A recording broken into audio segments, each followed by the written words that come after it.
Je pense que tout le monde a déjà fait face à la résolution d'une équation de second degré. Donc généralement, on résout cette équation avec une factorisation, mais quand ça ne marche pas, on pense à directement passer à la formule générale. Donc ça c'est un classique, tout le monde applique cette formule tous les jours, mais je pense qu'il y a une grande majorité de personnes qui ne savent pas du tout d'où cette formule vient. Et dans cette vidéo, je vais essayer de te montrer le cheminement nécessaire pour retomber avec cette formule assez élégante. Donc je vais te montrer pourquoi est-ce que c'est ça. Donc commençons par analyser le problème. Donc généralement, la formule de factorisation, dans la règle d'or de la factorisation, c'est la formule de a plus b au carré. Donc ici, je ne vais pas utiliser a plus b au carré parce que j'ai utilisé a et b comme les coefficients de x au carré et x. Je vais plutôt travailler avec alpha et bêta. Donc je vais dire ici que on va se rappeler de la formule de alpha plus bêta. Le tout au carré, c'est alpha plus ou moins bêta, plus ou moins 2 alpha bêta plus bêta au carré.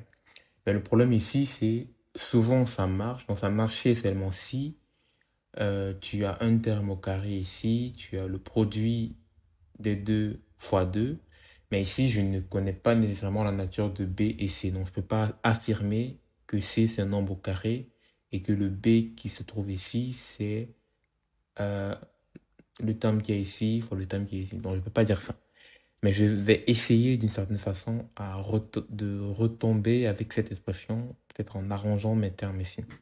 Donc je vais d'abord commencer par diviser tout par A. Comme ça, c'est beaucoup plus simple. Donc généralement, l'idée de la factorisation, c'est de factoriser X. Donc comme ici, le C divisé par A, je ne peux plus rien faire de cette expression. Je veux tout simplement le mettre à gauche parce que ce qui m'intéresse, c'est de factoriser X.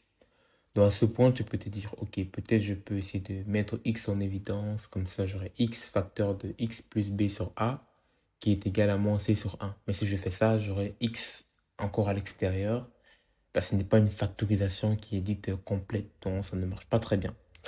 Moi, comme je l'ai dit au départ, cette formule ici, que je rappelais au début, j'aimerais bien l'appliquer d'une certaine façon. Si j'analyse bien le problème, je vois que au début, j'ai un terme au carré, j'ai x au carré, qui est comme mon alpha au carré. Au milieu, j'ai le x fois quelque chose qui peut peut-être être mon 2 bêta. Mais je n'ai pas le bêta au carré. Pas d'inquiétude, on va essayer de voir comment est-ce qu'on peut adapter ça. Parce qu'on peut toujours rajouter et soustraire un nombre dans une équation. Donc ici, ce que je vais dire, c'est est-ce que b sur a est identique à bêta?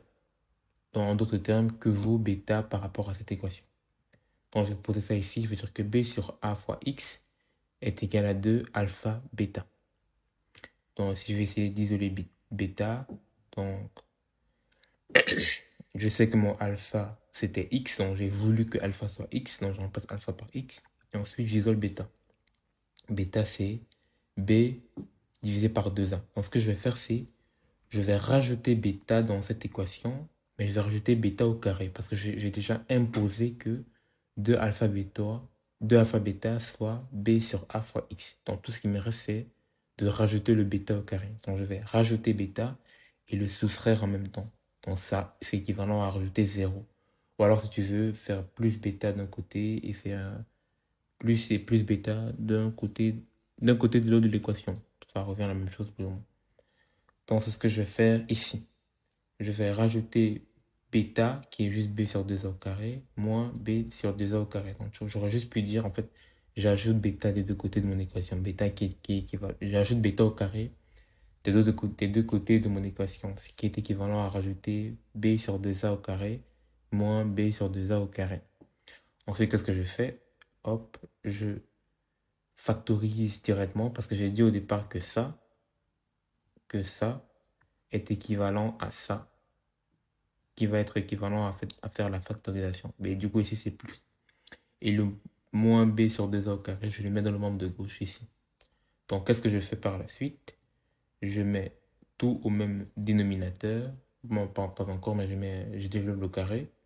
Donc b au carré, ça fait b. 2a au carré, ça fait 4a au carré.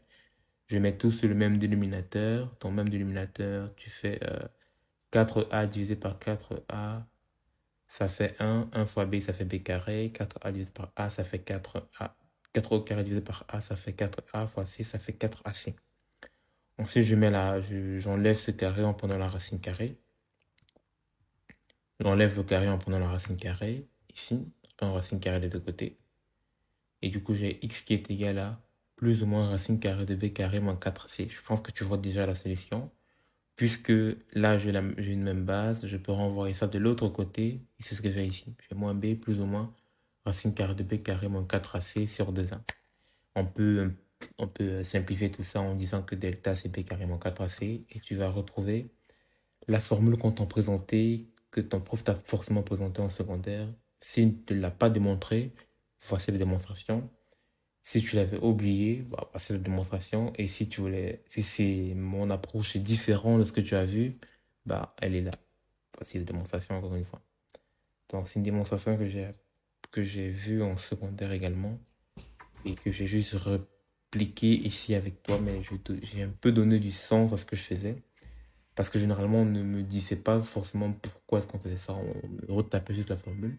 Mais tu comprends qu'ici, l'idée générale, c'est de se rappeler de cette formule et de se dire en fait qu'on n'a pas ça directement, qu'on a juste ax de façon générale, on a ax au carré plus bx plus c, mais on n'a pas exactement un produit, on n'a pas forcément la somme de termes au carré qui apparaît de façon évidente.